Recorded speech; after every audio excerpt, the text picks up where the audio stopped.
What if the real killer after a massive failure isn't the failure itself, but the endless brooding that follows? Imagine being ousted from the company you founded, your vision ridiculed, yet turning that humiliation into a billion-dollar empire. In this video, discover how Steve Jobs conquered paralysis after failure and unlock the mindset to bounce back from your own setbacks without regret. For aspiring founders, the fear of failure looms large, causing hesitation to launch ideas and take risks, while experienced leaders like CEOs often freeze after boardroom battles or product flops, second-guessing every decision and stalling momentum. This paralysis manifests as risk aversion. Teams sense the founder's doubt, innovation grinds to a halt, and opportunities slip away. Vividly illustrated by founders who replay what-if scenarios nightly, eroding their edge in a competitive startup landscape. The weight of those endless nights staring at the ceiling, questioning every choice, turns bold visionaries into shadows of themselves. The consequences are dire. According to Harvard Business Review studies, founders who dwell on past mistakes are twice as likely to fail again, with 90% of startups already crumbling under such internal erosion, turning potential comebacks into permanent defeats. This isn't just statistics, it's the silent killer of dreams, where one misstep in mindset leads to a cascade of lost potential. Brooding over blunders is the biggest blunder. For founders, few things are more debilitating than the invisible fog that settles after a major failure. The mind replays the moment in infinite slow motion. What was said in that boardroom, the sudden silence over the phone, the product launch that crashed and burned. Why did I do that? What if I'd chosen differently? The temptation to wallow is seductive. If you just rub your nose in the mess deeply enough, maybe the lesson will tattoo itself on your soul. But this endless loop, with its gripping shadows of doubt creeping in from every corner, only deepens the chasm of inaction. But this is a trap. Obsessing over past mistakes can do something insidious. It breeds risk aversion, causes procrastination, and quietly erodes the vital confidence a founder must radiate to their team. Paralysis after failure becomes the real problem.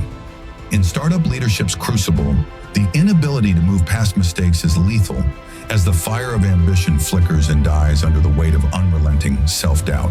Yet one of the most iconic founder comebacks in history shows the alternative. Few modern entrepreneurs exemplify conquering paralysis after failure and the wisdom of not brooding over blunders better than Steve Jobs.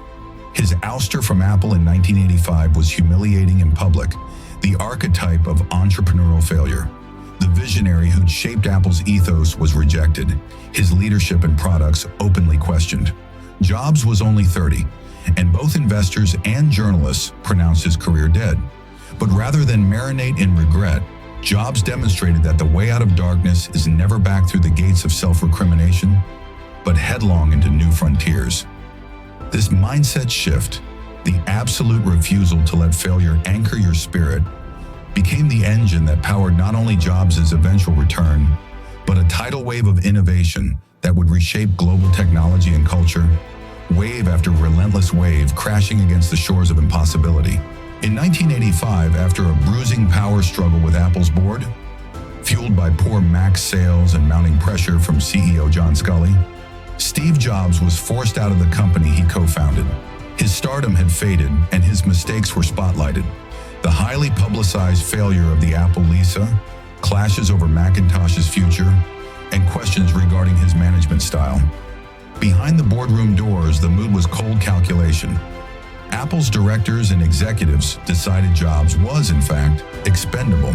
For a founder who had poured his identity into the very DNA of his company, the rejection was devastating. He resigned amid a cascade of media scrutiny. Even loyalists wavered. Jobs later recalled in his Stanford commencement speech, "I felt that I had let the previous generation of entrepreneurs down, that I had dropped the baton as it was being passed to me. I met with David Packard and Bob Noyce and tried to apologize for screwing up so badly." The air in those meetings hung heavy with the scent of finality, the weight of dreams deferred pressing down like an unyielding storm. The paralysis that commonly follows such a blow is well documented. Founders in this position often retreat. They replay every decision, interrogate each word at that fateful boardroom table, and sometimes never fully re-emerge with initiative. Regret can become identity, but Jobs remarkably took a different path, stepping out from the shadows of what was into the uncharted glow of what could be. Though the pain was raw, Jobs did not let humiliation calcify into paralysis. Within months, he funneled his energy into NeXT, a new computer venture focused on the higher education market. He recruited a handful of former Apple engineers and, with characteristic zeal, threw himself into building a product that might outshine even the Macintosh. Simultaneously, Jobs saw opportunity in a tiny computer graphics division being sold off by Lucasfilm. He negotiated hard, turning down George Lucas's high price, ultimately acquiring the company, which would become Pixar, for $5 million, then investing another $5 million of his own money. The rooms buzzed with the electric hum of reinvention, blueprints unfurling like promises of redemption amid the scent of fresh solder and ambition. But the journey was anything but triumphant at first. Both NeXT and Pixar were money pits. The NeXT computer, despite its technical prowess, struggled for market traction. Pixar's hardware division floundered, its expensive machines nearly impossible to sell. At several points, Jobs faced bankruptcy. At Pixar, he even sold the hardware division at a loss to stop the financial bleeding. Tensions within the Pixar team mounted. Staff chafed under Jobs' demanding presence, as documented in the notorious whiteboard incident, where a shouting match nearly ended friendships and partnerships. The air crackled with frustration, whiteboards smeared with erased ideas like battle scars. Yet each conflict forged a sharper resolve. Anyone else might have brooded endlessly over what went wrong at Apple, doubling down on self-doubt as setbacks multiplied. Jobs, however, refused to let his ouster define him. Instead of interminably replaying his mistakes, he focused his formidable energy forward. Sure, there were moments of frustration and conflict. Tempers sometimes flared, but regrets never ruled his spirit. Each setback sparked a burst of creative problem-solving or a determination to renegotiate terms. Jobs' mindset showed a deep internalization of the principle. Brooding over blunders is, itself, the grandest blunder. When Pixar's fortunes dipped, he doubled down on possibility, pursuing a radical animation project with Disney, despite a history of failed NeXT negotiations with some of the same Disney executives. This culminated in the breakthrough. The 1991 deal with Disney to make Toy Story, the world's first full-length computer-animated feature. It would take another 5 years of risk and tension, but when the IPO finally came in 1995, it instantly made Jobs a billionaire. Meanwhile, NeXT, though never a commercial hit, would be acquired by Apple in 1997 for its software core, providing the foundation for Apple's future operating system. The screening room lights dimmed on Toy Story's premiere, the applause thundering like vindication after years of shadowed persistence. When Apple hit its own crisis in the late 1990s, declining market share, dwindling innovation, imminent bankruptcy, the board turned to Jobs for rescue. He returned not as a remorseful, mistake-crippled founder, but as a visionary seasoned by action, not regret. Over the next 14 years, Jobs unleashed a chain of revolutionary products, the iMac, iPod, iPhone, and iPad, that transformed Apple into the world's most valuable company. Most crucially, the culture he brought back was one unburdened by brooding over past failures. Jobs didn't dwell on the Lisa or the first Mac struggles. He didn't let the shadow of his earlier mistakes inhibit bold product bets or risk-averse thinking.